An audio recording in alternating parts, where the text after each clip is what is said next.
Thank you for tuning in to Koppen Comic. I'm Brian Koppen with comic Elizabeth Fulton.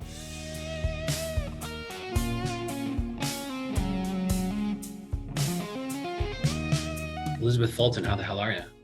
Hello, I'm pretty good. How are you? Doing good. Thank you so much for coming on. We follow you everywhere. You are Elizabeth Fulton, but they got to know something else. Your middle name is Hope, and so on some of these platforms you're going by Elizabeth Hope. That's at least on that's at least on Twitter, but it's made doubly difficult because it's a what Eliza H Hope. Explain your Yeah, socials. Explain your socials. How can we find you? it's got so it's Eliza Hope. There are six H's, and I literally just went through. One was taken, two was taken, three was taken, four was taken, five was taken. But there was a plan for a little bit for me to maybe go by Eliza Hope as like a stage name because Okay. I had a job that maybe wasn't as comfortable with stand up, but now my employers know my full name's perfect. So it's the same employers. You just found out that they're fine with it. No, A I've different changed one. jobs quite a few since. When I first started comedy, I was like closer to like into like politics. So I think there was more concern maybe of like what I'm saying reflects. Okay. So You're like, fuck that job. If I can't keep my own name, fuck that job. yeah, that's fair. That's fair. Because politics is like all appearance. Because you were in DC, so I mean, real quick, compare the DC and the Chicago comedy scenes for me. They're definitely different. And I think a lot of it is like in Chicago, I've met a lot more people that the percentage in which they focus on comedy compared to their day job, it's just so much higher in Chicago. Mhm. So I feel like from like I guess like a commitment and a like a literal amount of time and energy they put into it. It felt like in DC, it was seen as more of like a hobby and a creative outlet, but in a still very positive and productive way. It was just like a different balance. And why is it? Like, are the people in Chicago younger and able to kind of do it on the side pretty seriously when it comes to living with their parents or being in college or something? Yeah, it definitely, I mean, and it could just be folks I'm interacting with. I mean, like a lot of people are involved in the comedy scene from all generations, ages, racial backgrounds, everything. But in like a lot of the classes I've been in, I'm definitely one of the older ones coming in from a different scene, like this being my second scene. So there definitely are people who like knew what they wanted, knew Chicago was a great place to find it. And Okay. then in DC, I think that it's more that the community found each other than people are flocking to DC for the community, if that makes sense. So it's almost like a more serious scene or something. Like it was built to serve the community, whereas Chicago, I think the community morphs with who joins the community, but maybe that's too deep. Yeah, but no, I mean, if you're gonna move, if it's such a serious scene that you can move cross country to live in Chicago, it's probably because you want to take it pretty seriously and use a large percentage of your time to hustle in comedy. Yeah, the hustle is very real. The hustle, well, the hustle is very real, and we're going to talk about, your comedy career currently. But before that, you have to tell me about Pearl parties. What the fuck are Pearl Okay, parties? yeah. I just got come off of but when we kind of started talking about topics, I'd come off a conversation with someone about them and they said that I came across very passionate about it, but there was a long like period of time and then they've since I think disappeared. But there was this wave of, and I'm pretty sure it was like an MLM. And so people would get like boxes of pearls and they'd be like oysters that they would shuck live on Facebook Live. And Okay. people could order a number of oysters and then you'd watch your oysters be opened live on Facebook Live. And then they would get very excited over like what color you got, or sometimes you got twins, which means there were two in the oyster. And then they would like either measure like the circumference, I think, or something of the pearl, which like everyone got excited the bigger it was. So you're Um, sending them your oysters? Are they stealing your pearls or no? The people because who are unveiling it, unboxing it on Facebook Live, or were they because just yeah, unboxing their own? they're unboxing and then they like mail it to you. But I mean, who? I mean, like, so if I have some oysters or whatever, can I just go on Facebook Live and shuck them? Or you're saying I'm supposed to send it to somebody else and trust that they'll send me back the pearls? Oh, I see what you're saying. So it would be like a company provides the oysters for the Right. people to shuck and then send to the people, and they would buy like boxes of like 10,000 oysters, Okay. and And you could buy them in bulk. Like you could go on the website and be like, I want you to open like 5 oysters. And then sometimes they'd like throw in a free oyster, and it's really wild. They're opening my oysters. Like, why don't I just have this stuff sent directly to me? Because do I trust people are going to take my pearl? Like, don't I worry that they're going to take my pearls while they're shucking? I mean, that's a good point. They do a lot of like making, yeah, I guess I've never like on the receiving end, like, do they confirm that it's their pearl that they watched open? But maybe that's like why they do it on live, is the like accountability piece. Okay. But do all this is so stupid, but do all oysters have pearls? Well, these do, I think. Oh, okay. Like I just never knew how that worked. Now my question Yeah. is this going to make its way into one of your comedy short films for which you've won awards? Honestly, I haven't thought about it, but now that you say it, I feel like it kind of has to.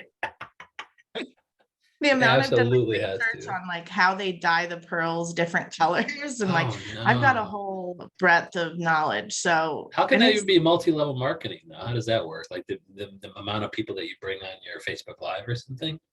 yeah, they definitely like, there were definitely more popular like Facebook lives to watch, and then there were like new up and comers, and like I feel like there were like recruitment efforts potentially, and it was definitely like Mary Kay style, like, but on Facebook Live, so you were able to reach more than just like your neighbors. Wow. So I mean, somebody turned you on to that. You just thought it was like you thought it was interesting enough where people called you passionate in the way you described it. I think it's like You're like, I no, I'm just good at describing shit. I think like I discovered it on my own. Like I don't think I can blame anyone. I think I was like scrolling through Facebook videos or something, and it popped up, and I like don't usually join live things, but I was like, oh, this is like, it was like there was something soothing about it. Yeah. Like, I mean, it so could I be would tune in for a ASMR. while. What's it sound like shucking oysters? Is it pleasant or is it a discordant cracking sound? I mean, it's definitely satisfying. And then it like came in a plastic bag. So it'd always be like you'd hear like the scissors cut the plastic bag, and then they'd pull it out, and then they'd do like one break of the oyster. Then they'd use their little like oyster shucking knife to get in there. And then Okay. they would like press out the pearls. Excitement ensued. Then they measured the pearls and cleaned them very delicately on like the towel. Yes. And Okay. then they would put them in usually a martini glass of sand, which is really the best part. What? What would they put And in then they sand? The pearls or the oyster? pearls. And so then the two pearls just sat in like a sand of a martini glass. And they would send it out to the person who owned the Yeah. pearls. And then they'd put in a little Wow. plastic baggie with the name of the person on the post-it note. And then I guess later they would send it to them. What was the martini glass for? And why the sand? I mean, I guess makes a little bit of sense. I mean, I guess the sand makes a little bit of sense. And how else could that be individualized other than, can only be seen with glass. And so to make it individual, you just use a glass cup, like a martini glass. And so is that why they chose martini glass? Just because they wanted to showcase the sand and make it individual? I think so. And I think That's there's like messed up. a sense of, for the camera, maybe like the stem raised it towards the camera, but it really Oh, just looked fancy. and pearls are fancy. Oh yeah, especially these. Especially these. And so at what point did they dye them, if they did? So apparently I was reading that they like put them in some sort of like liquid substance, and I have no idea like what was in it, but like, because someone was asking if you could eat the oysters, and Yeah. you can't because of the chemicals in which when they put it into the like bin of liquid, then it dyes the pearl, which is awesome for the opening and figuring out what color the oyster is. Oh, Not great for eating. oh. So the minute I mean, normally you can eat the oyster, but the minute you decide you want to dye the pearl, it has to be done like pre-opening, and that will screw up the oyster. Yeah.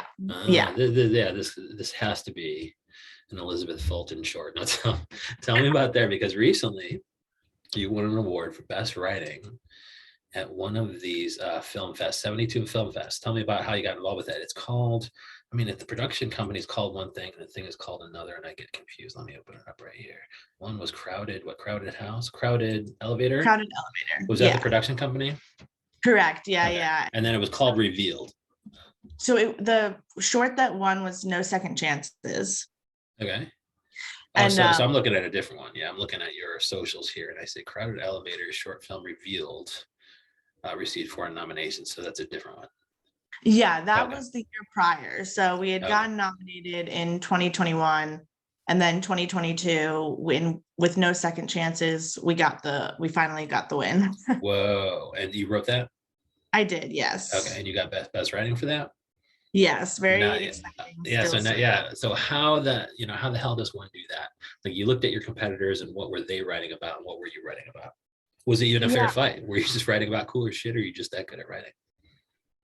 So I've been doing, I guess, these short films since I want to say like 2017 with Crowded Oh, Elevator. okay. And they've been doing it now. I think that they've hit 11 years. And so there's Tony Lazzaroni and Brie Lux, kind of are the two like staples that have kind of kept going for those 11 years. And They have we cool met, names. Cool I names.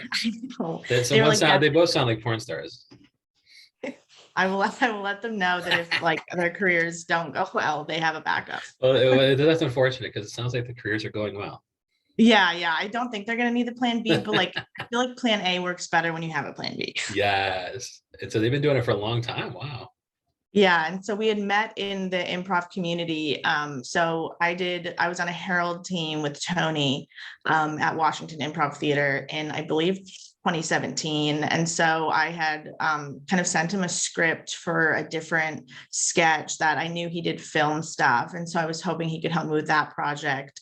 And then when 72 film, and then he also does some of the 48-hour festivals as well. I think we did maybe that one first together. Um, but he kind of asked if I could jump in and help write. And so the first few I co-wrote with a few other people who, and then towards like, as I kept going on 2021 and 2022, I kind of became like the sole writer on it, which was um, kind of cool. But we always kind of operate in a writer's room-esque brainstorming and kind of story development, which is really nice. You and who the producers?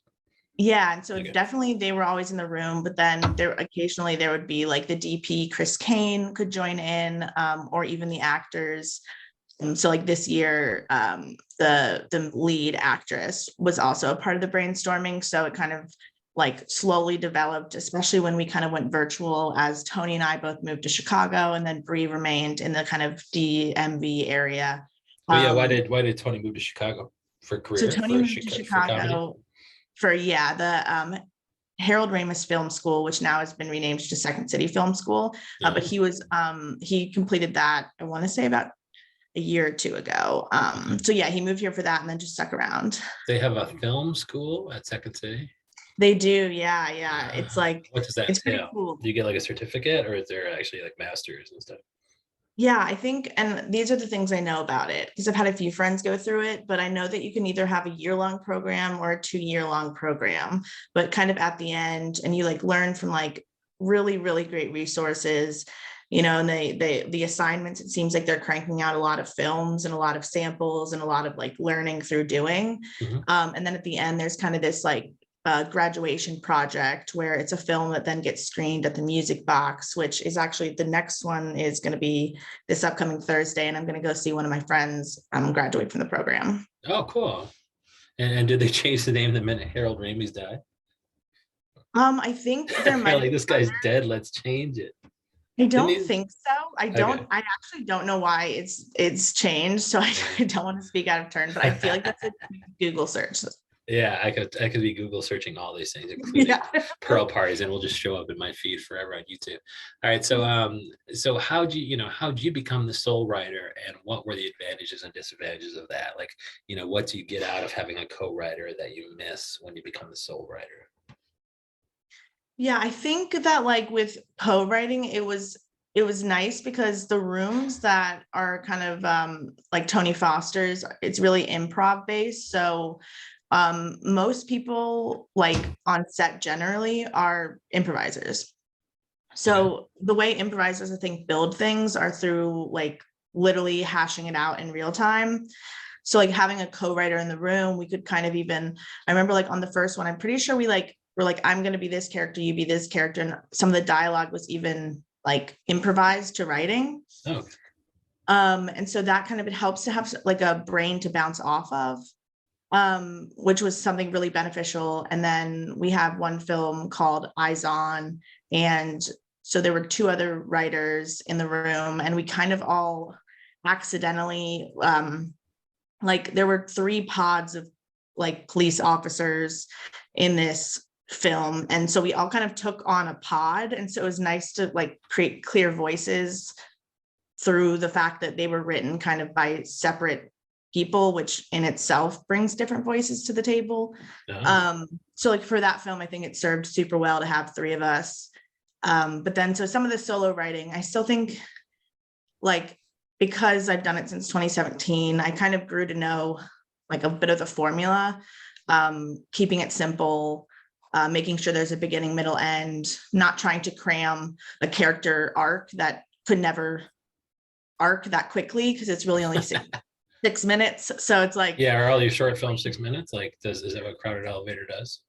so that's what like it's usually dictated by whatever the like film competition has as the requirement. And Oh. so I believe like 48 Hour Fest was 6 minutes. And then I think 42, you got like an extra minute, maybe at 7. But they used to have like competitions, and I think they still do this, where it's like they'll award someone an under 5-minute award if they're able to get it down concise. We have not yet been successful in really, I think 6 minutes is our sweet spot. Well, I'm kind of a 1 minute guy, so I'm like, whoa, 6 minutes. Wow, that's not very tight at all. Like some of these SNL sketches, you're like, that could have been a minute. But I guess you guys are good enough to kind of sustain it. You have all these jokes, and it's tough to cut them down when you have that many people in the writers' room. And so you guys are actually targeting particular competitions. So they'll say, I want, Elizabeth Fulton, I want you to write for this competition that we're targeting. Is that how that works? Or like I always thought it was just kind of, I always assumed it was the other way around, which is just, make your short and then submit it to whomever seems open to that length and that subject matter. Yeah, so I think like there are 2 kind of different like film competitions. And so like for this particular one, or like 48 hours, 72 hour. So those, it'll be like you don't have any, like they are made completely for the film festival. And you have to like, you can have no preconceived notion of what they're going to be like. And you often get prompts that like you couldn't submit a film that you've already written because it wouldn't fulfill the prompt. So the intention is for you to develop, write, film, edit, and submit a short film within the 48 or 72 window. And you get like prize money for it or something? So I know for like the best writing, like I think the prizes I got like final draft 12. So there'll be more like industry prizes. So I think like editing, I think they get like editing software, things like that. And so, man, everybody's kind of submitting videos for the same prompt. And so they're Yeah. just going to watch all these very similar videos, I suppose. Or is it a broad enough prompt where the product is going to be so different such that they can screen several? Do they just screen the winning one, or do they screen, do they show people just the winning one or a number of them? And how similar are these because they're developed from the same prompt? So they like for 48 hour, they gave a line of dialogue, a character name, and then a prop. And like that was so far back, I can't even think of an example, but I So do that's pretty remember. broad. It's not like But yeah, a subject like here you have to write, there's a serial killing in Idaho and we need everybody to do their take on it. It's much yeah. more And broad than that. Okay. I think some years, if not all, they also give like a genre, like so they might say like horror or like rom-com. So to make sure that like there's also a diversity of types of films. Yeah. Um, So it's not like, it's not so limited that Elizabeth Fulton can't get her rocks off, writing for this thing. Like, because then I'd be like, well, what are you going to do when you branch out? Like, you're just going to kind of keep writing for Crowded Elevator Productions. It sounds like it's working. yeah, it's definitely like something where when you hear the prompts, I think every person's mind goes towards a different thing. Okay. Yeah, absolutely. If So it's just a yeah, line of dialogue and a prop and a character's name. And so like, right. do they show all of them because the product is just so different that they can show all of them at the festival or whatever? Yeah, and Or all they these show. things actually even attached to screenings? Yeah, that's like one of the big draws was like being able to see like a short film on like a large movie screen is very satisfying. And they do show, so they show all the films. And even if you don't submit it on time, I think you still get to be screened if you're able to give a video by the time of the screening, but you Yeah. won't be like qualified to win anything. Okay.